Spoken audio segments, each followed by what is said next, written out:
Why జియోమెడ్ university best అని చెప్పడానికి ఏంటి? సో జియోమెడ్ వచ్చేసి ఎక్స్క్లూజివ్ మెడికల్ యూనివర్సిటీ జియోమెడ్లో each and every faculty member PhD professor. దాంతోపాటు యూనివర్సిటీ జియోమెడ్కి మాత్రమే అక్విన్ సర్టిఫికేట్ ఉంది. 40 హెల్త్ కేర్ ఇన్స్టిట్యూట్ ఇంక్లూడింగ్ హాస్పిటల్తో అసోసియేట్ అయినది. ఇంపార్టెంట్లీ మనిషి బతకాలని ఫుడ్ కావాలి. నేను ప్యూర్ వెజిటేరియన్. నాకు అక్కడికి వెళ్ళిన తర్వాత టిల్ ఇవాటి వరకు ఇంకా వెజిటేరియన్ లాగానే ఉన్నానంటే జార్జియా సపోర్టెడ్ మీ. యూనివర్సిటీ జియోమెడ్లో మాత్రమే VR టెక్నాలజీ ఉన్నది. ప్రతి విషయాన్ని క్షుణ్ణంగా పరిశీలించి 3D టెక్నాలజీని నేర్చుకునే అవకాశం యూనివర్సిటీ జియోమెడ్లో ఉంది. ఉజ్బెకిస్తాన్ కావచ్చు, లేకపోతే వియత్నాం కావచ్చు, జార్జియా కావచ్చు, ఈ 3 కంట్రీస్లో మనకు కంట్రీని బట్టి యూనివర్సిటీస్ని బట్టి maximum 25 to 30 lakhs టోటల్ ప్యాకేజ్లో MBBS అయిపోతుంది.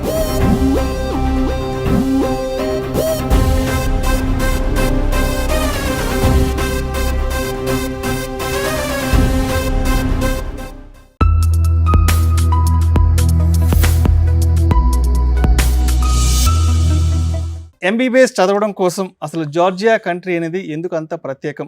ఇటువంటి అన్ని రకాల ఆసక్తికరమైన విషయాల గురించి మనకు తెలియజేయడానికి ప్రస్తుతం మనతో పాటు మెడికల్ అడ్మిషన్స్లో దాదాపు 21 సంవత్సరాల అపార అనుభవం కలిగినటువంటి డాక్టర్ BSS ప్రసాద్ గారు from Bhagyalakshmi education services managing director. And అదేవిధంగా జార్జియా కంట్రీకి వెళ్ళి రీసెంట్గా MBBS కంప్లీట్ చేసినటువంటి డాక్టర్ ఆకాష్ అక్షింతల్ గారు కూడా ప్రస్తుతం మనతో పాటే సుమన్ టీవీ స్టూడియోలో ఉన్నారు. సో వీరిద్దరితో మాట్లాడి అసలు జార్జియా కంట్రీలో MBBS చదవడానికి అక్కడ ఉన్నటువంటి మెయిన్ అట్రాక్షన్స్ ఏంటి అనే విషయాల గురించి వారిద్దరితో మాట్లాడి తెలుసుకుందాం. సార్, డాక్టర్ ప్రసాద్ గారు నమస్తే సార్. నమస్తే అండి. ఎస్, ఆకాష్ గారు నమస్తే సార్. రీసెంట్ టైమ్స్లో జార్జియా అనేది పెద్ద ఎత్తున బాగా బజ్ క్రియేట్ చేస్తుంది. అటు MBBS చదవాలనుకున్న స్టూడెంట్స్ కానీ వాళ్ళ పేరెంట్స్ కానీ ఇంటర్నెట్లో కూడా జార్జియా కంట్రీ గురించి పెద్ద ఎత్తున సెర్చ్ చేస్తున్నారంట.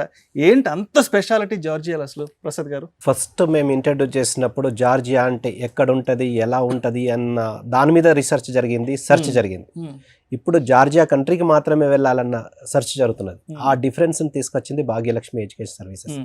సో దీనికి 1 సంవత్సరం 2 సంవత్సరాలు ఈ 1-2-3 yearsలో వచ్చిన సక్సెస్ కాదు. జార్జియాకు ఆ ప్రయారిటీ, ఆ top most destination for medical ఎడ్యుకేషన్గా అలా తీసుకెళ్ళగలిగినాం. ఎందుకంటే రియల్గా ఏంటంటే ఇంతకుముందు కన్వెన్షనల్ మెథడ్స్గా సపోజ్ రష్యా కావచ్చు, చైనా కావచ్చు, ఫిలిప్పీన్స్, ఓన్లీ ఆ డెస్టినేషన్స్కి మాత్రమే మన స్టూడెంట్స్ ఇండియా నుంచి కానీ ఆంధ్రప్రదేశ్ తెలంగాణ నుంచి కానీ వెళ్ళేవారు.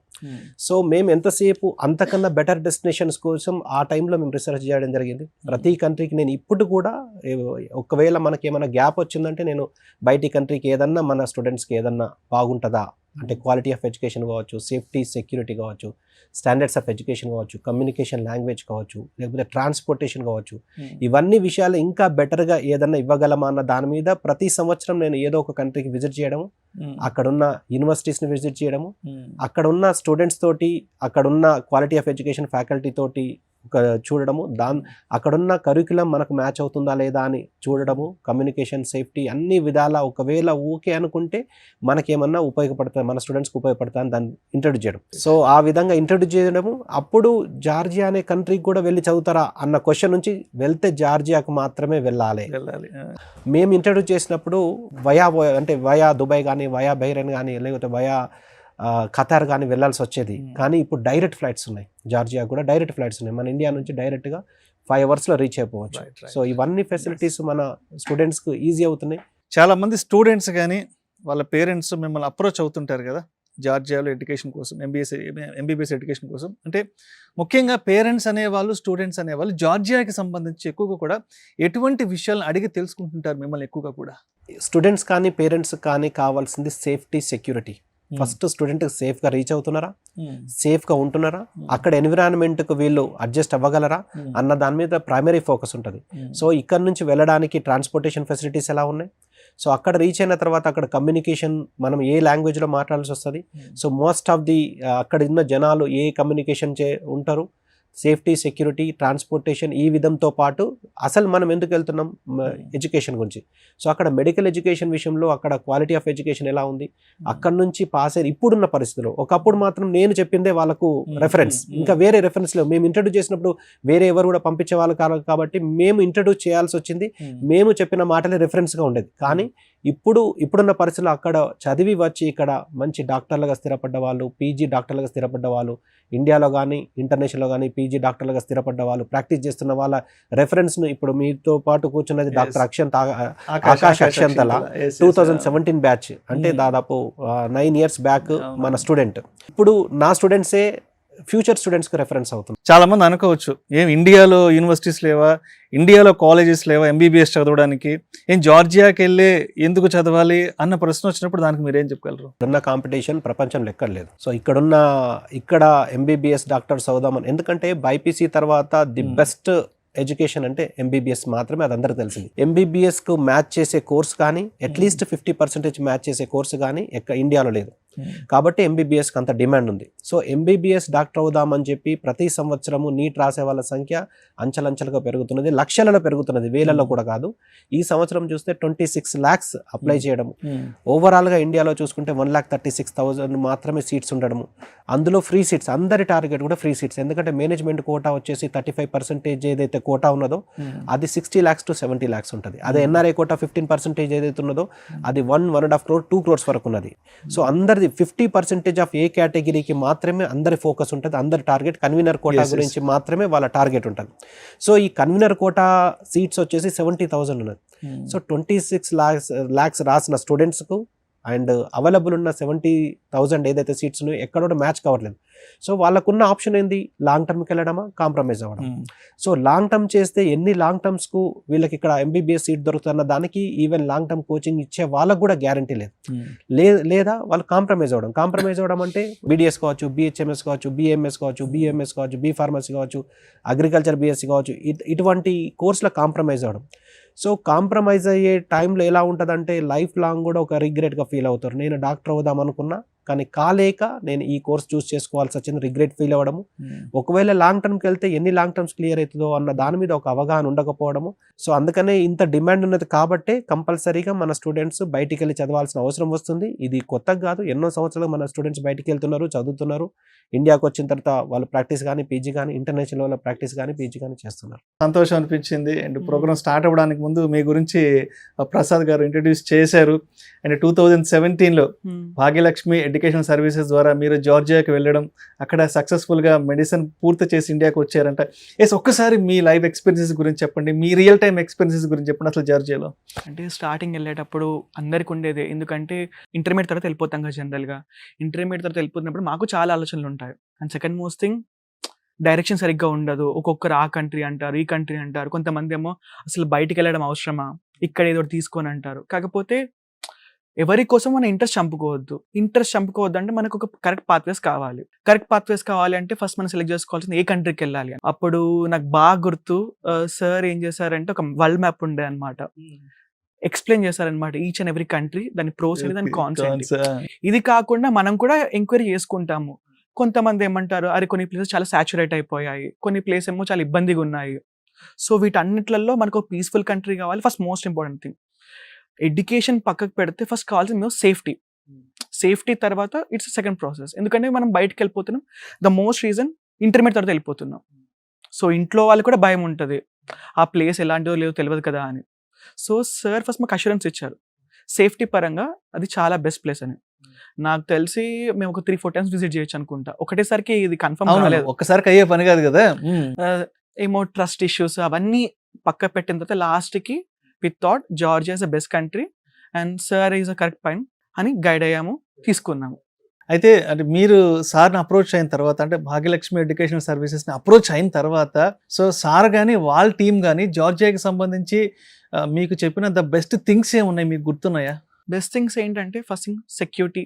సార్ చెప్పడం కదా, వెళ్ళాక నేను కూడా రియల్ ఎక్స్పీరియన్స్ అయ్యాను. సెక్యూరిటీ మాకు తెలుసు, వాళ్ళు ఎంత క్రమశిక్షణగా ఉంటారో జీబ్రా క్రాసింగ్ దగ్గర అయినా ఎక్కడైనా, అవి చాలా చూస్తున్నాను. సివిక్ సెన్స్ బాగుంటుంది చాలా కంపారిటివ్లీ, అంటే నేను ఎక్స్పీరియన్స్ అయ్యాను. And second most thing education సిస్టమ్కి వచ్చేసరికి ఏంటంటే ఎప్పుడైతే మనం బయటికి వెళ్ళిపోతామో మనకు యుఎస్ఎంఎల్ఈ, ఎంఆర్సిపి అని చాలా ఒక పాత్వేస్ పుడతాయి. అంటే ఇండియాలో నుండి కూడా చేయొచ్చు, కాకపోతే కంపారిటివ్లీ అదొక యూరోపియన్ యూనియన్ సబ్ పార్ట్ కాబట్టి ఇంకెక్కువ తెలుసుకుంటాము.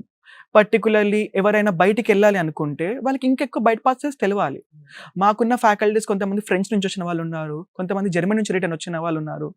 సో వాళ్ళు మాకు చెప్తారు వాళ్ళ ఎక్స్పీరియన్స్, ఎలా పనిచేయాలి, అక్కడ ఏముంటుంది, లేకపోతే లాంగ్వేజ్ ఇష్యూస్ ఏమైనా ఉంటాయా. సో మాకు స్టార్టింగ్ ఫస్ట్ ఇయర్ నుంచి మాకు అన్ని బయట పాత్వేస్ గురించి క్లారిటీ ఎక్కువ ఉంది. సో ఇప్పుడు ఆకాష్ గారు, ఇప్పుడు మీరు ఇక్కడ నుంచి స్టార్ట్ అయ్యే ముందు, జార్జియాకి వెళ్ళే ముందు మీ మనసులో ఉన్న భయాలేంటి, మీరు మనసులో పెట్టుకున్న అంటే ఆందోళనలు ఏంటి, తర్వాత అక్కడికి వెళ్ళిన తర్వాత మీరు రియలైజ్ అయిన విషయాలు ఏంటి? అరే నేను దీనికోసం భయపడ్డాను అప్పుడు రావడానికి అనుకున్నారు, ఎస్ అక్కడికి వెళ్ళాక మీరు చాలా రిలాక్స్గా ఫీల్ అయిన విషయాలు ఏంటి? ఇంపార్టెంట్లీ మనిషి బతకాలంటే ఫుడ్ కావాలి. Food, exactly. సో నేను ప్యూర్ వెజిటేరియన్. సో నాకు వెజిటేరియన్ ఫుడ్ కాబట్టి నాకు లూప్ హోల్స్ చాలా ఉంటాయి, ఎందుకంటే ఎక్కడ పడితే అక్కడ తినలేము, ఫుడ్ కావాలి. సో నాకు అక్కడికి వెళ్ళిన తర్వాత టిల్ ఇవాటి వరకు ఇంకా వెజిటేరియన్ లాగానే ఉన్నానంటే జార్జియా సపోర్టెడ్ మీ. అంటే అక్కడ ఎటువంటి నాకు ఇబ్బంది ఏం కాలేదు. అంటే నాన్ వెజ్ ఉంటుంది, మీరు ఎక్కడ డైవర్ట్ అవ్వలేదు, అంటే అవసరం ఏం పడలేదు. అంటే ఒకవేళ మనకు ఈ పరిస్థితి వస్తే మారక తప్పదు, ఎందుకంటే ఫుడ్ ఈజ్ ఇంపార్టెంట్. కాకపోతే ఇంకా కూడా నేను వెజిటేరియన్ కంటిన్యూ అవుతున్నా అంటే ఆ 6 years నాకు ఎటువంటి ఇబ్బంది కాలేదు, మాకు అన్ని ఐటమ్స్ దొరికాయి, కంటిన్యూ యాజ్ అ వెజిటేరియన్. ఇప్పుడు అంటే మీరు అక్కడికి వెళ్ళొచ్చారు కాబట్టి మీకు ఫుల్ ఫ్లెడ్జ్డ్గా అక్కడ వాతావరణం గురించి అంత ఐడియా ఉంది. చాలా మంది అంటే మేజర్గా చేసే మిస్టేక్స్ ఏముంటాయి అక్కడికి వెళ్ళిన తర్వాత? కొందరు కొన్ని పొరపాట్లు చేసి ఇబ్బంది పడుతుంటారు కదా, అంటే మేజర్ మిస్టేక్స్ ఏం చేస్తుంటారు అసలు? మేజర్ మిస్టేక్ వచ్చేసరికి మనం అక్కడికి వెళ్ళిన తర్వాత వీ నీడ్ టు అడాప్ట్. ఎందుకంటే ఎక్కడికైనా మనం వెళ్ళినప్పుడు వాళ్ళతో పాటు కలవడం నేర్చుకోవాలి.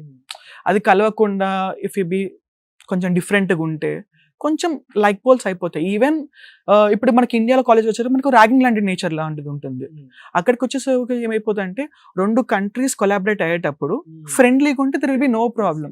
అది కాకుండా మనం హీరోయిజం లాంటివి చూపిస్తూ ఉంటుంటే కొన్ని ఇబ్బందులు అవుతూ ఉంటాయి. బట్ నాకు ప్రాక్టికల్లీ యాజ్ ఎ ఫ్రెండ్లీ నాకు ఏమి ఇబ్బంది కాలేదు. అంటే బడ్జెట్ విషయానికి వస్తే when compared with the Indian fee స్ట్రక్చర్తో కంపేర్ చేసుకుంటే జార్జియాలో ఫీ స్ట్రక్చర్ ఎలా ఉంటుంది ఏంటి, దానికి దీనికి కంపేర్ చేసుకుంటే రీజనబుల్లా కాదా? సో మోస్ట్ రీజనబుల్ అండి. ఇప్పుడు డాక్టర్ ఆకాష్ అక్షంతల విషయంలో చూసుకుంటే వీళ్ళ ఫీజు వచ్చేసి 3850 ఉండే. అంటే మన ఇండియన్ కరెన్సీ అప్పుడు 2017లో 63, అంటే $1 = 63 ఇండియన్ కరెన్సీ, 63 రూపీస్, 64 వీళ్ళు అయిపోయేంత వరకు అరౌండ్ 70 అయింది కావచ్చు. సో అంటే 14.5 to 15 lakhs నుంచి నాకు తెలిసి 16-17 lakhsలో వీళ్ళ ఎడ్యుకేషన్ అయిపోయింది. అదే 2017లో ఇక్కడ MBBS సీట్ వచ్చేసి 70 to 80 lakhs ఉంది. సో 20% ఆఫ్ ది ఇండియన్ ఏదైతే ఫీజు ఉందో దానిలో 20%లో వీళ్ళ ఎడ్యుకేషన్ ఆల్మోస్ట్ అయిపోయినట్టే. ఇప్పటి నుంచి చూసుకుంటే అదే రేషియో మెయింటైన్ అవుతుంది. ఇప్పుడు డాలర్ రేటు పెరిగినా కూడా ఇక్కడ రేట్లు పెరగడం వల్ల అంటే 70 lakhs కాస్త ఇప్పుడు 1 crore 20 lakhs, 1 crore 50 lakhs, 1.5-2 crores వరకు కూడా ఉంది. సో డాలర్ రేట్ పెరిగినా కానీ ఇక్కడున్న బడ్జెట్తో 20% అయిపోతుంది. సో మేము చేస్తున్న కంట్రీస్ వచ్చేసి ఉజ్బెకిస్తాన్ కావచ్చు, లేకపోతే వియత్నాం కావచ్చు, జార్జియా కావచ్చు. ఈ 3 కంట్రీస్లో మనకు కంట్రీని బట్టి, యూనివర్సిటీస్ని బట్టి 14 to 15 lakhs నుంచి మాక్సిమం 25 to 30 lakhs టోటల్ ప్యాకేజ్లో MBBS అయిపోతుంది. అది కూడా 1 to 1.5 lakh పర్ సెమిస్టర్ నుంచి 2 to 2.5 lakhs పర్ సెమిస్టర్ లాగా ఈజీగా పే చేసుకునే ఆప్షన్ ఉంది. ఎట్ ద సేమ్ టైం చాలా మంది ఏమనుకుంటారంటే బయటికి వెళ్తే ఎక్కడ ఉంటుందో, ఎలా ఉంటుందో, అక్కడ స్టాండర్డ్స్ ఆఫ్ ఎడ్యుకేషన్ ఎలా ఉంటుందో, క్వాలిటీ ఆఫ్ ఎడ్యుకేషన్ ఎలా ఉంటుందో, ఒక ఎగ్జామ్ ఉంటుందట, అది పాస్ కావాలి, ఒక ఎగ్జామ్, దాని పేరు కూడా కొంతమందికి తెలియకపోవచ్చు, ఆ ఎగ్జామ్ టఫ్ అట కదా అంటారు. సో రీసెంట్గా మనకు national board of examinations in medical science అనేది total country wise and university wise performance list upload చేశారు రీసెంట్ది. సో December 2025 రిజల్ట్స్ అది అప్లోడ్ చేశారు. అది లేటెస్ట్ అన్నట్టు మనకు. అది 2024 వరకు ఓన్లీ రిజల్ట్స్ మాత్రమే, అంటే country wise, university wise performance మాత్రమే వాళ్ళు మెన్షన్ చేసేవారు. ఈసారి ఫస్ట్ టైం జూన్ రిజల్ట్స్ సపరేట్గా, డిసెంబర్ రిజల్ట్స్ సపరేట్గా, తర్వాత ఎన్ని అటెంప్ట్స్లో ఎంతమంది పాస్ అవ్వగలిగిన ఒక క్లియర్ కట్ అనాలిసిస్ వాళ్ళు అందులో మెన్షన్ చేయడం జరిగింది. అంతకన్నా ముందు అటువంటి ఇన్ఫర్మేషన్ లేకపోతుండే. కాకపోతే ఇప్పుడు లేటెస్ట్గా ఎవరైనా డౌన్లోడ్ చేసుకోవచ్చు. natboard.edu.in. ఇది అఫీషియల్ ఇండియన్ గవర్నమెంట్ వెబ్సైట్. అందులో FMGకి సంబంధించిన పర్ఫార్మెన్స్ లిస్ట్ PDF ఫార్మాట్ని డౌన్లోడ్ చేసుకుని అందరూ చూసుకుంటే వాళ్ళకు ఒక రెఫరెన్స్ ఉంటుంది. సో దానిలో ఆ విత్ రెఫరెన్స్ టు ఈ లేటెస్ట్ ఏదైతే FMG పాసింగ్ పర్సంటేజ్ ఉందో ఫస్ట్ 6 months నుంచి 1 year లోపల 72% పాస్ అయ్యారు. అంటే 100కు 72 మంది 6 months నుంచి 1 year లోపల వాళ్ళు డాక్టర్లుగా ఇక్కడ రిజిస్టర్డ్ డాక్టర్లుగా ఇక్కడ వాళ్ళు రిజిస్టర్ అవుతున్నారు. అంటే నా ఉద్దేశం ఏంటంటే వస్తుందో రాదో అన్న ఒక ఎక్స్పెరిమెంట్ చేసి ఒక లాంగ్ టర్మ్ 2 లాంగ్ టర్మ్ తీసుకోవడం కంటే వీళ్ళ స్టడీని స్టార్ట్ చేస్తే ఫస్ట్ అటెంప్ట్ లోపల లేకపోతే సెకండ్ అటెంప్ట్ లోపల FMG క్లియర్ అయిపోయింది కదా, వాళ్ళు డాక్టర్లుగా అయిపోతారు కదా. సో ఆ రెఫరెన్స్ అనేది 72 ఈ 28% ఏదైతే ఫెయిల్యూర్ ఉన్నదో అది ఏ కంట్రీలైనా ఏ యూనివర్సిటీ అయినా ఈవెన్ 10th క్లాస్లో కావచ్చు ఇంజనీరింగ్లో కూడా ఉండే అవకాశాలు ఉన్నాయి. సో 72% అంటే ఇట్స్ గ్రేట్ సక్సెస్ అనే చెప్పుకోవచ్చు.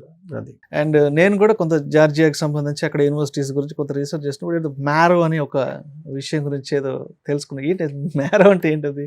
MBBS వాళ్ళకి మ్యారో, ప్రిప్ లాడర్ ఇలాంటి చాలా ప్లాట్ఫామ్స్ వస్తూ ఉంటాయి. ప్లాట్ఫామ్స్ ఇలాంటి చాలా ప్లాట్ఫామ్స్ వస్తున్నప్పుడు selection of the right platform నేను తీసుకున్నది మ్యారో. అదొక ఎడ్యుకేషన్ ప్రయారిటీ అన్నమాట. మెయిన్లీ MBBS ఎగ్జామ్ ఎలా రాయాలి, ముఖ్యంగా మా FMG foreign medical graduate exam ఎట్లా పాస్ కావాలి, దానికి ఒక క్వశ్చన్ ప్రాక్టీసెస్, అందులో అదొక ప్లాట్ఫామ్. ఆ ప్లాట్ఫామ్లో నేను తీసుకుని నేను FMG ఫస్ట్ అటెంప్ట్లో క్రాక్ చేశాను. రైట్. అయితే మీరు FMG ఎగ్జామ్ అది కంప్లీట్ అయిన తర్వాత స్కోర్ ఎలా వచ్చింది, దాని గురించి ఒకసారి చెప్పండి. స్కోర్ గురించి. నాది ఆల్ ఇండియా ర్యాంక్ 17. సో నా స్కోర్ వచ్చేసి వరకు 195 నా 2024 జనవరిలో అయిన ఎగ్జామ్లో. అయితే ఇప్పుడు మీరు అక్కడ MBBS కంప్లీట్ చేసుకొని వచ్చి ఒక 2 years అవుతుంది కదా. సో ఈ 2 years నుంచి ఇక్కడ ఎటువంటి ప్రిపరేషన్స్ అవుతున్నాయి ఫర్దర్ గా మిమ్మల్ని మీరు అప్గ్రేడ్ చేసుకోవడానికి? అయిపోయిన తర్వాత నేను అబ్జర్వర్షిప్ చేశాను ఒక హాస్పిటల్స్ లో, ఎండోక్రైన్ అండ్ కార్డియాలజిస్ట్ లో. సో నాకు ఒక డ్రీమ్ ఉండే అనమాట, టు డూ ఫెలోషిప్స్ చేయాలి అని. నా మెయిన్ థింగ్ ఏంటంటే to gain a lot of knowledge. Exams అనేది ఇట్ విల్ ఎ పార్ట్, కానీ మన నాలెడ్జ్ అనేది మన ప్రైమరీ డేటా కాబట్టి నాకు అబ్జర్వర్షిప్స్ ఇంకా ఫెలోషిప్స్ లాంటివి కావాలి. అవి చేస్తూ ఉన్నాను. తర్వాత హ్యాజ్ అ పార్ట్ మేము ఇంటర్న్షిప్ చేయాలి. సో నేను మా ఇంటికాడ ఉన్న MGM కాలేజ్ తీసుకున్నాను. వై జియోమెడి యూనివర్సిటీ బెస్ట్ అని చెప్పడానికి ఏంటి మెయిన్ అట్రాక్టివ్ పాయింట్ జియోమెడి? సో జియోమెడి వచ్చేసి exclusive medical university. Exclusive medical university అంటే వాళ్ళకు వేరే వాటి మీద ఎటువంటి ధ్యాస ఉండదు. సో యూనివర్సిటీకి వెళ్ళిన తర్వాత స్టూడెంట్స్ అందరూ కూడా అయితే జూనియర్ డాక్టర్స్ లేకపోతే సీనియర్ డాక్టర్స్ లేకపోతే ప్రొఫెసర్స్ డాక్టర్స్ మొత్తానికి మెడికల్ ఎన్విరాన్మెంట్ ఉంటుంది యూనివర్సిటీ జియోమెడిలో. సో స్టూడెంట్ డీవియేట్ కావడానికి ఎటువంటి అవకాశం లేదు. సపోజ్ జార్జియాలో మీరు అన్నట్టు చాలా యూనివర్సిటీస్ ఉన్నాయి, కాకపోతే most of the universities general universities. ఈ జనరల్ యూనివర్సిటీస్ ఎప్పటి నుంచో వాళ్ళ దానిలో డిఫరెంట్ డిపార్ట్మెంట్స్, ఇంజనీరింగ్ కావచ్చు, BBA కావచ్చు, లేకపోతే అగ్రికల్చర్ కావచ్చు, లేకపోతే లా కావచ్చు, డిఫరెంట్ డిపార్ట్మెంట్స్ ఉంటే అందులో వన్ ఆఫ్ ది డిపార్ట్మెంట్ మీకు మెడిసిన్ అవుతుంది. సో దాని మీద ఫోకస్ అనేది అన్నిటి మీద ఈక్వల్గా ఉంటుంది. అంటే సపోజ్ 20 డిపార్ట్మెంట్స్ ఉంటే ఒక 5% మాత్రమే ఫోకస్ ఉంటుంది. ఎవరు రెక్టర్ కానీ లేకపోతే ఓనర్ కానీ 5% మాత్రమే ఉంటుంది. సో దానివల్ల స్టూడెంట్స్ ఏమన్నా ఫ్రెండ్షిప్ చేయాలంటే ఇంజనీరింగ్ వాళ్ళు, మన మెడిసిన్ స్టూడెంట్స్ ఇంజనీరింగ్ వాళ్ళ స్టూడెంట్స్ తోటి కూడా ఫ్రెండ్షిప్ చేయకూడదని రూల్ లేదు కదా. సో ఇద్దరు డిస్కషన్ చేసినప్పుడు రూమ్లో కానీ బయట కానీ డిస్కస్ చేసినప్పుడు మెడిసిన్ గురించి ఇంజనీరింగ్ వాళ్ళకి తెలియదు, ఇంజనీరింగ్ గురించి మెడిసిన్ వాళ్ళకి తెలియదు. కాబట్టి వీళ్ళు అసలు సంబంధం లేని టాపిక్ మాట్లాడుకునే అవకాశం ఉంది. అదే ఎక్స్క్లూజివ్ మెడికల్ యూనివర్సిటీలో చదివే వాళ్ళకు వీళ్ళ రూమ్మేట్స్ కానీ లేకపోతే కాలేజ్లో కానీ క్లాస్లో కానీ ఎక్కడైనా మెడికల్ స్టూడెంట్సే ఉంటారు కాబట్టి వీళ్ళు నాలెడ్జ్ ఎక్స్చేంజ్ చేసుకునే అవకాశం ఉంది. అంటే ఈరోజు హార్ట్ గురించి ఏం డిస్కస్ జరిగింది, ఈరోజు లివర్ గురించి ఏం డిస్కస్ జరిగింది, లేకపోతే పలానా డిసీజ్ గురించి ఏం డిస్కస్ జరిగింది అన్న టాపిక్ వీళ్ళు డిస్కస్ చేస్తారు తప్పించి అన్వాంటెడ్ టాపిక్స్ డిస్కస్ చేసే అవకాశం ఉండదు. So university Geomedi exclusive medical university. ఇంకొక బెస్ట్ థింగ్ ఏంటంటే యూనివర్సిటీ జియోమెడిలో each and every faculty member PhD professor. PhD లేకపోతే యూనివర్సిటీ జియోమెడిలో అసలు రిక్రూట్మెంటే జరగదు. దాంతోపాటు యూనివర్సిటీ జియోమెడికి మాత్రమే అక్విన్స్ సర్టిఫికేట్ అనేది, accreditation of certification of quality assurance అని ఇంటర్నేషనల్ సర్టిఫికేషన్ మనకు జర్మనీ బెర్లిన్ నుంచి ఓన్లీ యూనివర్సిటీ జియోమెడికి మాత్రమే ఇవ్వడం జరిగింది. So university Geomedi 40 health care institutions including own హాస్పిటల్తో పాటు 40 హెల్త్ కేర్ ఇన్స్టిట్యూషన్ ఇంక్లూడింగ్ హాస్పిటల్తో అసోసియేట్ అయినది. సో ఈ విధంగా అన్ని విధాలుగా ఇన్ని జాగ్రత్తలు యూనివర్సిటీ జియోమెడి తీసుకుంటున్నది కాబట్టి ఇటువంటి సక్సెస్ స్టోరీస్ అనేది యూనివర్సిటీ జియోమెడి నుంచి ఎక్కువ ఉన్నాయి. అండ్ వన్ మోర్ థింగ్ ఏంటంటే ఎక్కువగా మాట్లాడుకునేది క్లినికల్ ట్రైనింగ్ ప్రోగ్రామ్ ఉంది. ఒక్కసారి దాని గురించి డీటెయిల్ గా చెప్పండి, క్లినికల్ ట్రైనింగ్ ప్రోగ్రామ్ గురించి. క్లినికల్స్ అనేది వీళ్ళకి సెకండ్ ఇయర్ నుంచే స్టార్ట్ అవుతాయి. సెకండ్ నుంచే స్టార్ట్ అవుతాయి. యూనివర్సిటీ జియోమెడిలో వచ్చేసి సిమ్యులేషన్ సెంటర్ ఉంది. సో సిమ్యులేషన్ సెంటర్ అంటే రియలిస్టిక్ గా మనకు రియల్ పేషెంట్స్ ని అటెండ్ చేసే కన్నా ముందు సిమ్యులేటర్స్ మీద వీళ్ళకు ప్రాక్టీస్ చేయించడం జరుగుతున్నది. తర్వాత యూనివర్సిటీ జియోమెడిలో మాత్రమే VR టెక్నాలజీ ఉన్నది. అంటే IIT ముంబై వాళ్ళు డెవలప్ చేసిన ఈ VR టెక్నాలజీ ద్వారా వీళ్ళు ఒరిజినల్గా 3D టెక్నాలజీలో ప్రతి ఆర్గాన్ కానీ ప్రతి విషయాన్ని క్షుణ్ణంగా పరిశీలించి 3D టెక్నాలజీలో నేర్చుకునే అవకాశం యూనివర్సిటీ జియోమెడిలో ఉంది. సో ఈ సిమ్యులేషన్ సెంటర్ వల్ల వీళ్ళు ఎక్కువ నాలెడ్జ్ గెయిన్ అయ్యే అవకాశం ఉంటుంది. దాని తర్వాత వీళ్ళు క్లినికల్స్లో వీళ్ళ ఓన్ హాస్పిటల్లో కావచ్చు, వీళ్ళకి అసోసియేట్ ఉన్న యూనివర్సిటీ జియోమెడికి అసోసియేట్ అయిన 40 హెల్త్ కేర్ ఇన్స్టిట్యూషన్స్లో వీళ్ళు అటెండ్ చేయడం వల్ల క్లినికల్ నాలెడ్జ్ కూడా ఎక్కువ వచ్చే అవకాశం ఉంది. సో ఇప్పుడు అక్కడ అంటే యూనివర్సిటీలో ఉన్న ఫ్యాకల్టీ కానీ ప్రొఫెసర్స్కి కానీ అండ్ మన ఇండియన్ స్టూడెంట్స్ ఆ ర్యాపో ఎలా ఉంటుంది, యాక్సెస్ ఎలా ఉంటుంది అసలు? చాలా ఫ్రెండ్లీగా ఉంటుంది. ఎందుకంటే మా one of the faculty she assistant professor కూడా, అండ్ మా యూనివర్సిటీకి one of the board member physiology ma'am. My 5th year తన కింద ఒక అసిస్టెంట్ లా పెట్టుకొని used to cover first year and second year క్లాసెస్కి వెళ్ళేది యాజ్ అసిస్టెంట్ గా. సో అంత ఫ్రెండ్లీగా ఉన్నారు కాబట్టి నాకు ఆ ఛాన్స్ ఇచ్చారు. So first year, second year and third year దాదాపు 6 semesters కి నేను యాజ్ అసిస్టెంట్ ఫిజియాలజీ ఫ్యాకల్టీకి వెళ్ళాను.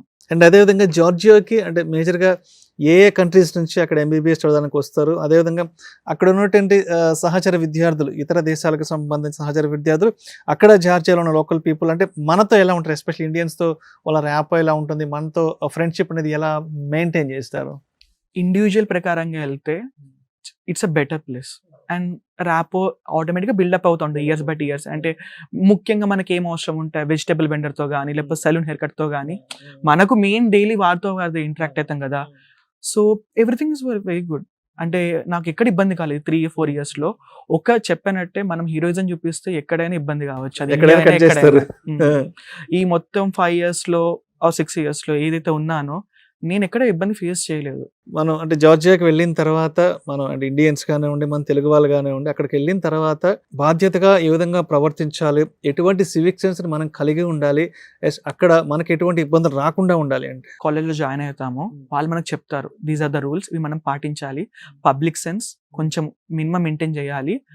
రీసెంట్గా నీట్ పూర్తి చేసి ఏ కంట్రీకి వెళ్దామన్న డైలమాలో ఉన్న వాళ్ళకి జార్జియాకి వెళ్తే అక్కడ ఉన్నటువంటి బెటర్ థింగ్స్ ఏంటన్నా ఈ ఆలోచనలు, ఇలాంటి డైలమాలో ఉన్న పేరెంట్స్కి కానీ స్టూడెంట్స్కి కానీ మీరు ఇచ్చే ద బెస్ట్ మెసేజ్ ఏంటి?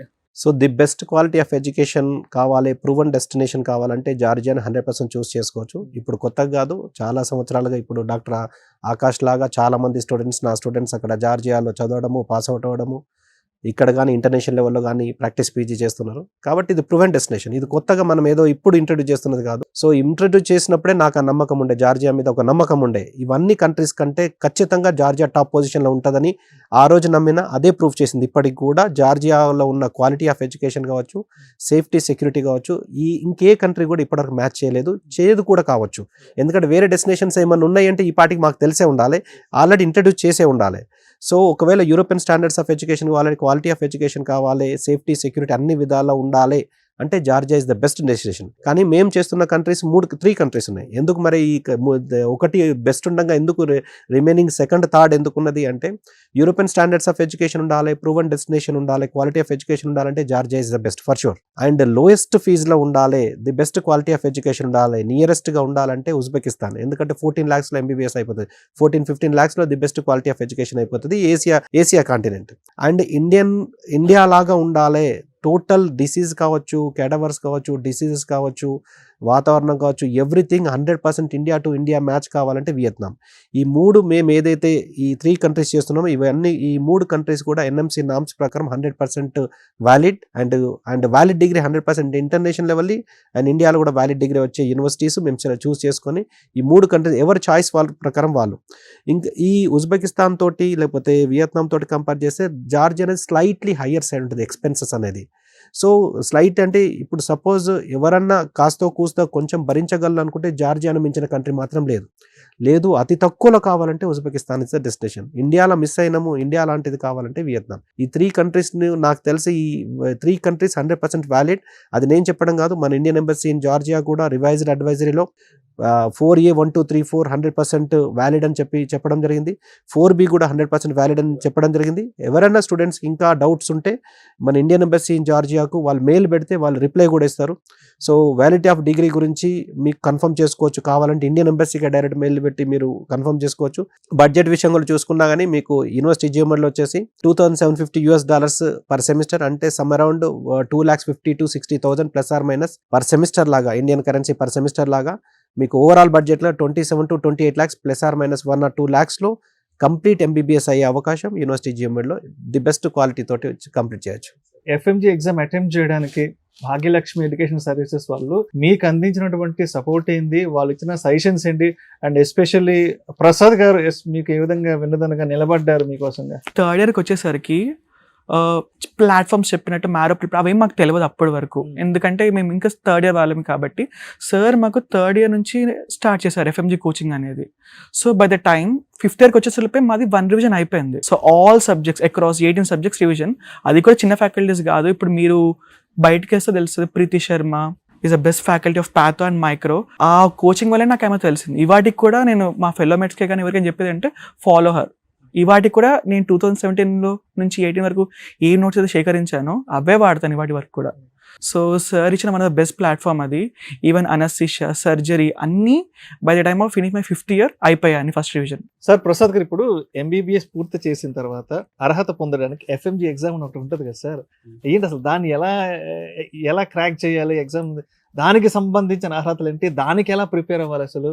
అండ్ అదేవిధంగా ఇప్పుడు ఎఫ్ఎంజీ రాయడానికి అంటే ఇక్కడ ఎంబీబీఎస్ చదివిన విద్యార్థులు రాయొచ్చా, అదేవిధంగా బయట దేశాల్లో ఎంబీబీఎస్ చదివి పూర్తి చేసిన వాళ్ళు ఇక్కడ రాయాలి, అంటే ఎవరు రాయాలి ఎఫ్ఎంజీ ఎగ్జామ్ అనేది? ఎఫ్ఎంజీ అంటే ఫారెన్ మెడికల్ గ్రాడ్యుయేట్ ఎగ్జామ్ అండి.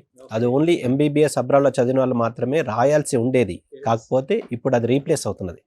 సో నెక్స్ట్ ఎగ్జామ్ తోటి రీప్లేస్ అవుతుంది, నేషనల్ ఎగ్జిట్ టెస్ట్ అని. ఈ నేషనల్ ఎగ్జిట్ టెస్ట్ అనేది ఇండియాలో ఎంబీబీఎస్ ఫ్రీ సీట్ వచ్చినా, ఇండియాలో ఎన్ఆర్ఐ కోటాలో 1 to 1.5 crore పెట్టి చదివినా, లేకపోతే ఇప్పుడు నేను సజెస్ట్ చేసిన ఏదైతే కంట్రీస్ ఉన్నాయో, జార్జియా కావచ్చు, ఇతరత్ర కంట్రీస్ ఏదైతే వ్యాలిడ్ కంట్రీస్లో చదివినా కానీ అందరూ కూడా ఒక ఎగ్జామ్ ఇవ్వాలి, అది national exit test. Next exam NEET. అసలు నెక్స్ట్ అనేది ఎప్పుడు పుట్టింది? నీట్ పుట్టినప్పుడే నెక్స్ట్ పుట్టిందండి. రెండు ఒకటేసారి డిరైవ్ అయిన ఈ వర్డ్స్ కూడా. నీట్ అంటే ఎంట్రీ టు ఎంబీబీఎస్, నెక్స్ట్ అంటే exit from MBBS. Unless until you exit from MBBS you are still a student, not a registered medical practitioner. కాబట్టి ఇండియాలో స్టూడెంట్స్, బయట స్టూడెంట్స్ అందరూ కూడా రాయాలి.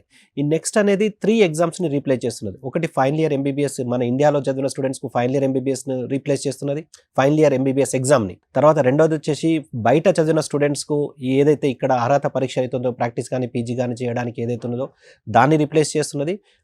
తర్వాత నీట్ పీజీని కూడా రీప్లేస్ చేస్తున్నది. 3 ఎగ్జామ్స్ని రీప్లేస్ చేసుకుంటూ నెక్స్ట్ అనే ఎగ్జామ్ ఇప్పుడు మనకి ఇంట్రడ్యూస్ చేస్తున్నారు. కాబట్టి ఇప్పుడు గ్లోబలైజ్ అయిపోయింది. ఇండియాలో చదవడము, బయట చదవడం అనేది ఒకప్పుడు డిస్కషన్, ఇప్పుడు గ్లోబలైజ్డ్ అయిపోయింది. కాబట్టి తెలివిగా ఆలోచిస్తే బయట ఒక వ్యాలిడ్ కంట్రీలో the best quality of education ఇస్తున్న కంట్రీలో చదవడమే బెస్ట్ ఆప్షన్ అని నా ఉద్దేశం. సో వీళ్ళ టైంలో కూడా నేను ఎఫ్ఎంజీకి సంబంధించి మన స్టూడెంట్స్ ఫస్ట్ అటెంప్ట్లో క్వాలిఫై అవ్వాలని మేము ఒక ప్లాట్ఫామ్ ఇంట్రొడ్యూస్ చేయడం జరిగింది. అంటే ఈ మ్యారో ప్రిప్లాడర్ లాగా మాకు ఒక సొంత ప్లాట్ఫామ్ మేము స్టార్ట్ చేయడం జరిగింది.